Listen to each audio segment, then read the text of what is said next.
Hello, everybody, and welcome into episode 7 of Guildcraft. Today, we're doing a lot of things here at the base, but also selling some things up for outside of the base. So, let's talk about what we're gonna get into because the two things that this video is planned for are currently, in my inventory, or I guess out of my inventory, but still near me. This is going to be the entryway into my base. Well, the main entrance, because that little mine shaft right there is nice and all and is convenient. But I want something that could actually be a little more atmospheric to what I want to do. And maybe a little more convenient for Elytra users, because there, it took a while. You would have to go up and down the stairs. But now, you can just kind of face down, and you're in. Scary every time I do it, but I haven't died yet. And of course, there is the added convenience of just being able to go straight up and out of here.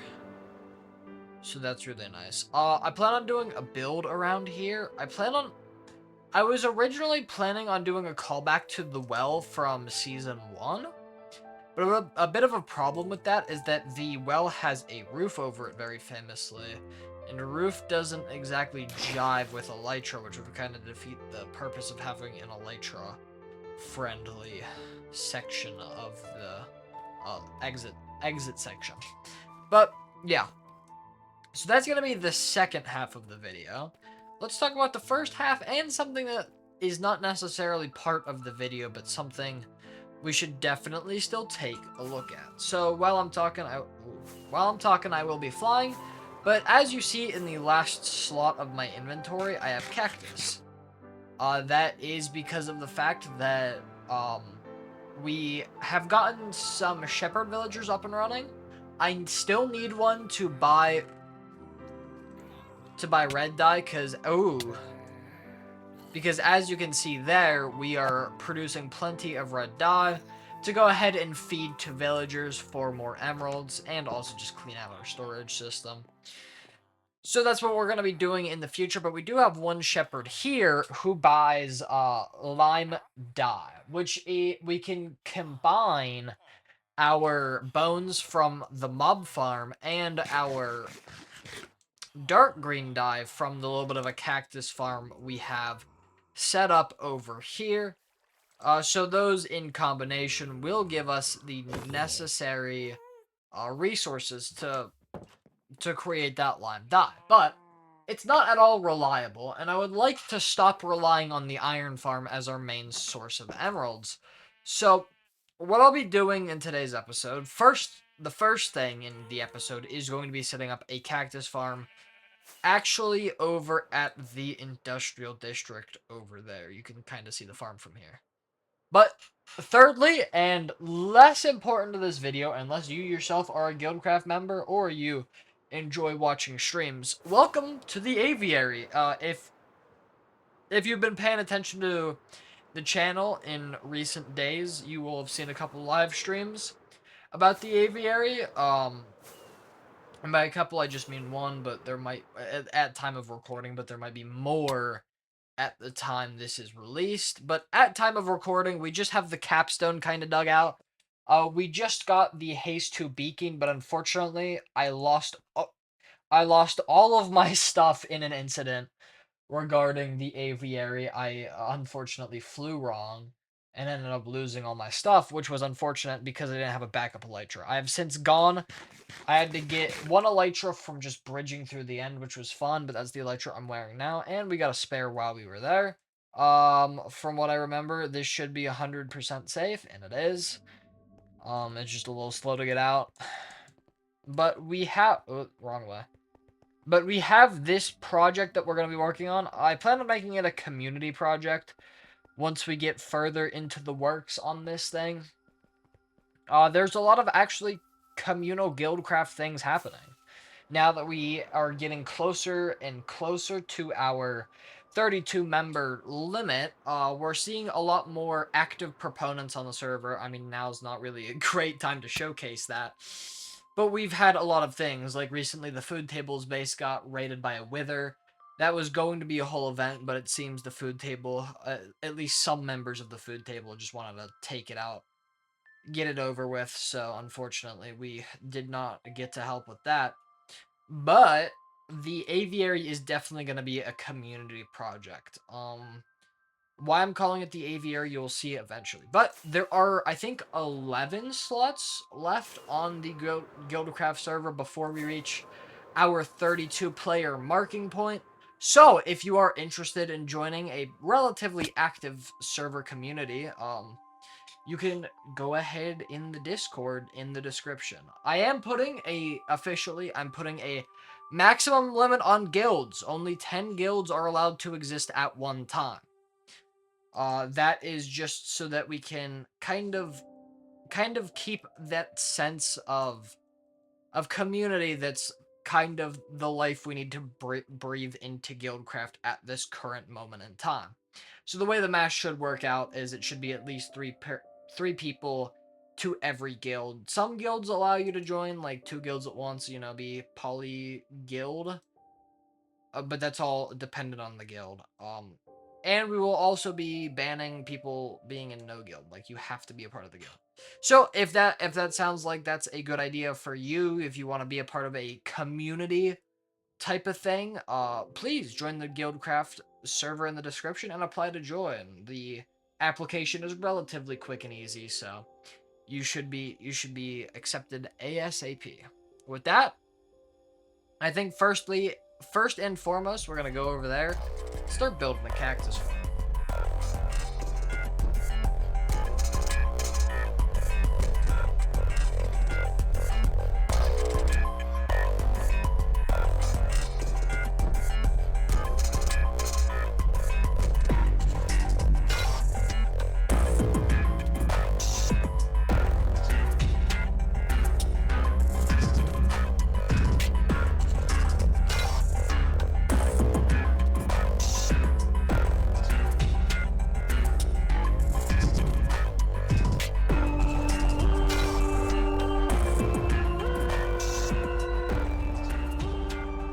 All right, everybody. Quick skin change, I think, since the last time we spoke. But here we're, of course, at the industrial district, and we have the cactus farm set up a little bit. Right now we have no real product to show. I mean, those 3 were there before. Those were some of the extra I was using to plant these, but this is overall a relatively small farm for my needs. And will get much, much larger as the season progresses. Not only will it continue expanding upward, I think maybe 2 layers, so we don't lose out on too much efficiency, but it'll also be extending backward out here. Get us as much green dye as we want, as we need, and will also function simultaneously to the good old flush farm. I also did a decent amount of expanding to this main platform. I like doubled its size and did a lot of lighting up around here. I think the torches like here might bleed onto this block a little bit. But honestly, I'm gonna be so real with you all. I don't think we need the extra rates. I think we're doing just fine for ourselves. But with that being said, I'm gonna go ahead, hop over to the main base, and touch on the well over there again, as well as the aviary. So I'll see you back over there. Alright, everybody, welcome back. We are at the top of the world right now. It is pretty high up. Ooh, 285 blocks. But welcome into the good old aviary. It's nothing much right now. All of the smooth stone you saw me build that cactus farm with came from here. Locally sourced, You know how it is. But this is the aviary. It is our big community, will be our big community project eventually. But this old lava cast left here by a since banned player, I think you can see why.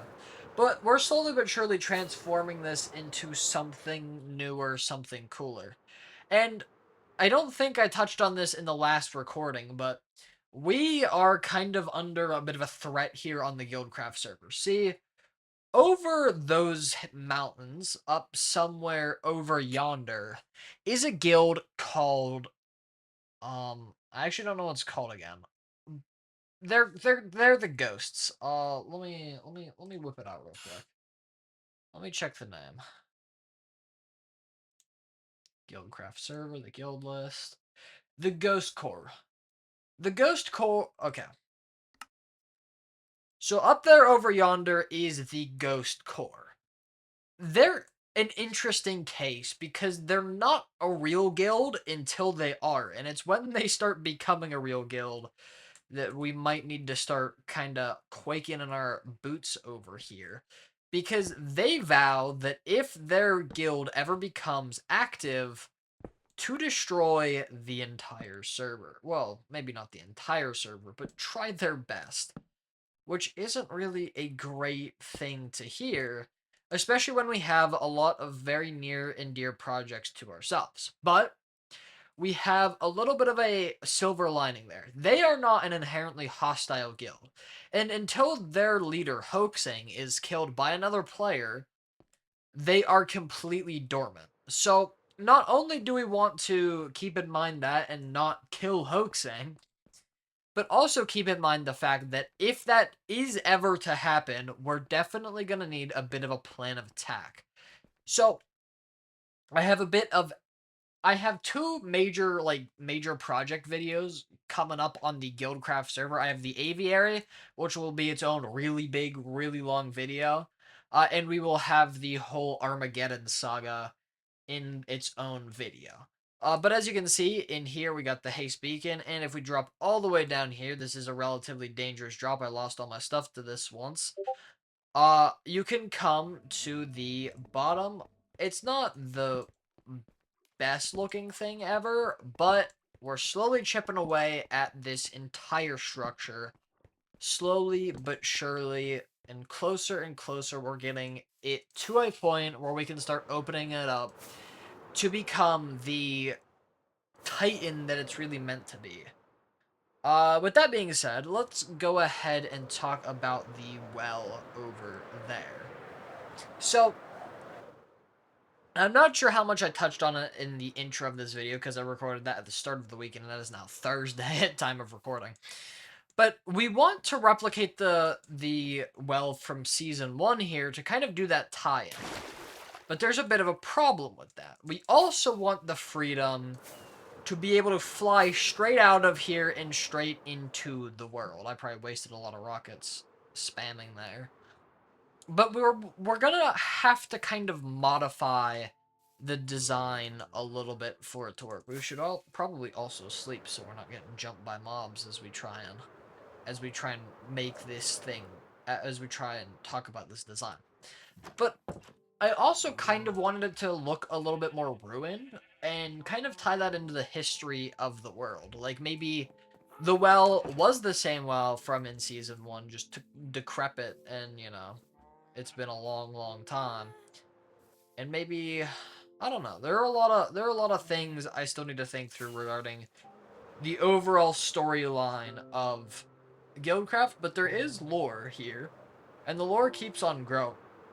And I need to write it down before people go off on their own storylines, so at least they have a baseline to go off of. But that's neither here nor there. So what I want to do, I think I'm probably going to jump into an old copy of Guildcraft, get the design for the well, and for now, I'll just rebuild it perfectly as it was meant to be, and if ever we want to change that for whatever reason, we will go ahead and do that. But with that being said, let's get to the building section of the video.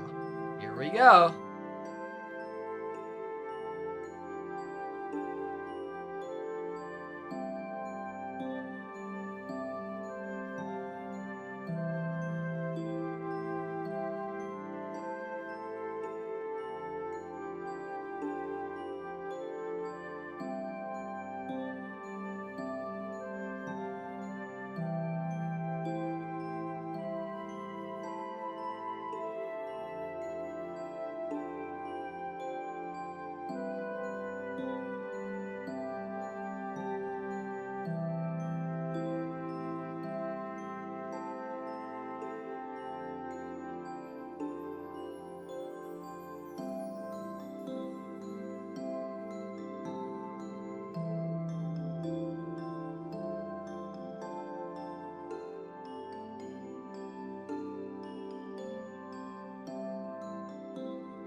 Alright, okay. So, we have, in fact, finished the well.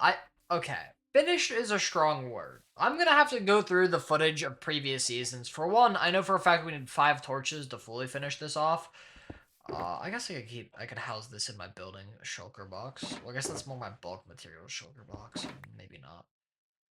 But, I I don't know if it's perfect. I was going off of 2 thumbnails from the previous seasons. This is about as good as I can get it confidently right now.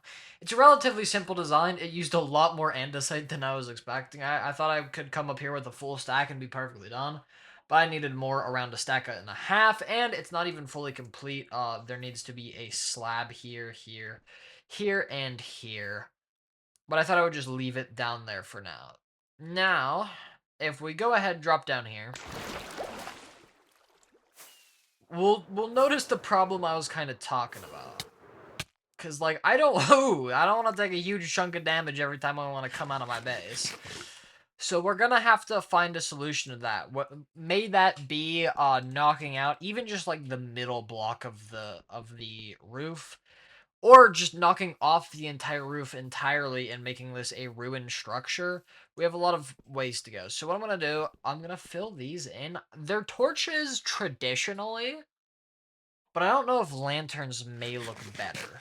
Or I might do soul lanterns or soul torches just to give it that very clear, uncanny feeling that this is not the same build. I want this to be straight out of the Uncanny Valley for anybody who played Season 1 or watched all of the episodes of Season 1. So even just, like, the discrepancies that are probably on this roof here, honestly, can kind of be called part of the design, because it's not supposed to look perfectly as it did.